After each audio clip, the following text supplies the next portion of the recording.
as borderline criminal from the referee.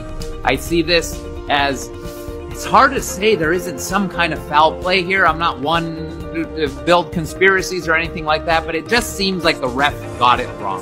He added way too much time at the end there, and it cost Indonesia. But the big question is, should Indonesia have held on? 100%, I think all of our Indonesian fans would have been super happy. But the way it happened, guys, were they robbed? Were they robbed?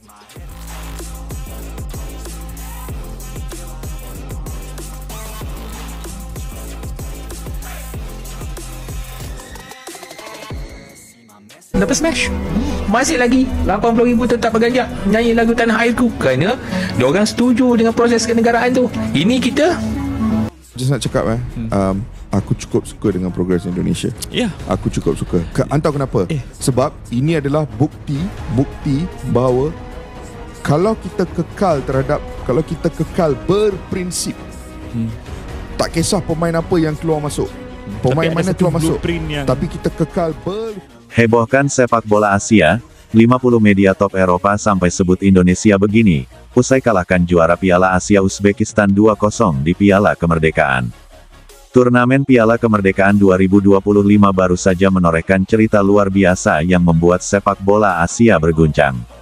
Pada laga yang digelar di stadion utama di Sumatera, tim nasional Indonesia sukses menumbangkan Uzbekistan, juara bertahan Piala Asia, dengan skor meyakinkan 2-0. Hasil ini tak hanya membuktikan perkembangan sepak bola tanah air, tetapi juga membuat dunia menoleh kagum. Bahkan, lebih dari 50 media besar Eropa turut menyoroti kemenangan fenomenal tersebut. Kemenangan yang mengubah peta persepsi. Pertandingan ini awalnya diprediksi akan menjadi ujian berat bagi skuad Garuda. Uzbekistan datang dengan status mentereng sebagai penguasa Asia setelah sukses menjuarai Piala Asia 2023. Lini tengah mereka dikenal solid, fisik pemainnya tangguh, dan gaya bermain penuh disiplin. Namun, Indonesia justru tampil penuh percaya diri dengan gaya menyerang cepat, pressing ketat, serta kombinasi permainan yang membuat lawan kesulitan bernapas. Gol pertama hadir di babak pertama lewat skema serangan balik yang kilat, diselesaikan dengan tembakan keras ke pojok gawang. Gol kedua tercipta di babak kedua melalui sundulan mematikan setelah memanfaatkan tendangan bebas. Skor 2-0 bertahan hingga akhir laga, membuat stadion bergemuruh layaknya lautan merah putih yang tak terbendung. Tak butuh waktu lama, hasil tersebut menjadi berita utama di banyak portal olahraga internasional. Media Inggris, Spanyol, Jerman, hingga Italia, mengangkat headline besar soal kebangkitan baru sepak bola Asia dari Indonesia. Sebuah media Inggris bahkan menyebut kemenangan itu sebagai wake-up call bagi tim-tim besar Asia lainnya. Mereka menilai bahwa Indonesia kini tak lagi bisa dianggap sebagai underdog, melainkan sudah berada di jalur yang sama dengan tim-tim mapan. Media Jerman menyoroti bagaimana Indonesia bisa menumbangkan Uzbekistan dengan strategi pressing tinggi dan disiplin taktik yang jarang terlihat sebelumnya. Sementara media Italia menekankan euforia penonton di stadion, menggambarkannya sebagai salah satu atmosfer paling panas di dunia sepak bola. Faktor kemenangan, revolusi Garuda.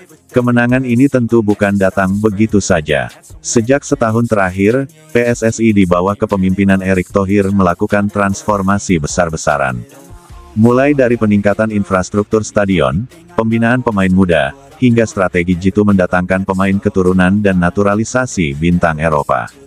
Skuad yang diturunkan melawan Uzbekistan adalah cerminan dari kombinasi bakat lokal terbaik dengan tambahan tenaga diaspora yang memperkuat lini serang dan pertahanan.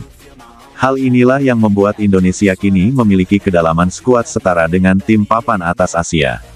Atmosfer di stadion saat pertandingan juga menjadi sorotan. Lebih dari 80.000 penonton memenuhi stadion, menyanyikan yel-yel sepanjang laga, dan menciptakan tekanan mental bagi lawan. Bahkan beberapa media Eropa menyebut atmosfer itu mirip dengan laga-laga panas di Amerika Selatan. Supporter Indonesia bukan hanya hadir di stadion, tetapi juga membanjiri media sosial. Tagar-tagar Garuda mengguncang Asia menjadi trending di Twitter, Instagram, hingga TikTok, dengan jutaan interaksi dalam hitungan jam. Dunia maya pun dipenuhi cuplikan gol, selebrasi pemain, hingga ekspresi emosional para fans. Turnamen ini sendiri memang dirancang PSSI sebagai ajang internasional bergengsi, bukan sekadar turnamen persahabatan. Dengan mengundang tim-tim top dari Asia, Afrika, hingga Eropa Timur, Piala Kemerdekaan 2025 menjadi panggung pembuktian bahwa Indonesia mampu bersaing di level elit. Kemenangan atas Uzbekistan menjadi bukti bahwa Garuda tak hanya sekadar tuan rumah, tetapi juga kandidat serius juara. Hal ini memberi pesan kuat bahwa Indonesia kini siap menjadi pusat perhatian sepak bola Asia. Dampak besar untuk ronde 4 kualifikasi Piala Dunia. Momentum kemenangan ini jelas sangat penting menjelang ronde 4 kualifikasi Piala Dunia 2026 zona Asia. Mentalitas skuad Garuda naik drastis, dan lawan-lawan berikutnya pasti lebih berhati-hati menghadapi Indonesia. Uzbekistan sendiri adalah tim yang selama ini dianggap salah satu rival tangguh di Asia Tengah. Dengan mengalahkan mereka, Indonesia menunjukkan bahwa menghadapi Arab Saudi atau Iran sekalipun bukanlah hal mustahil.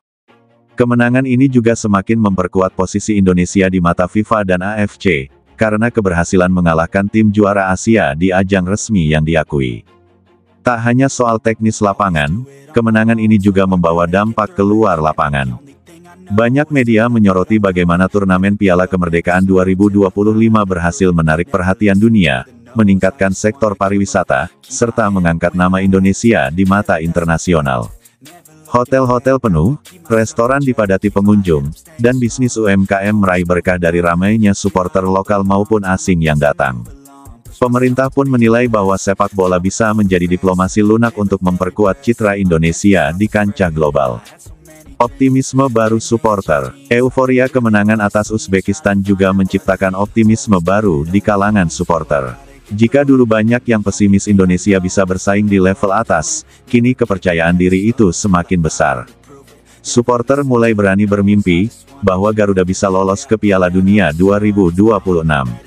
Dengan materi pemain yang semakin kuat, strategi pelatih yang matang, serta dukungan federasi yang total, mimpi itu terasa semakin nyata.